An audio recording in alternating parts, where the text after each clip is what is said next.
Good morning. Dahil katatapos lang ng bagyo natin, shoutout sa mga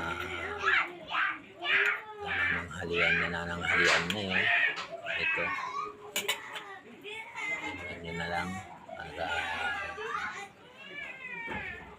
makisabaw na lang tayo mga repax. So, yan.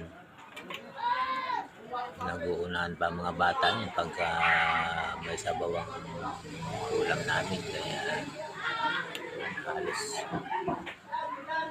konti na lang ang apaw sa bunganga ng kaldero natin, kaya so yan ang mga sarapins. Masarap ang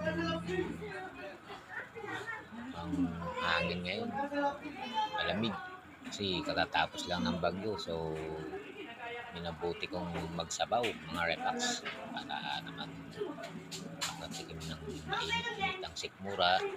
So shoutout nga pala sa mga subscriber natin dito sa YouTube. Thank you so much po sa inyong lahat. Salamat po sa pag-subscribe.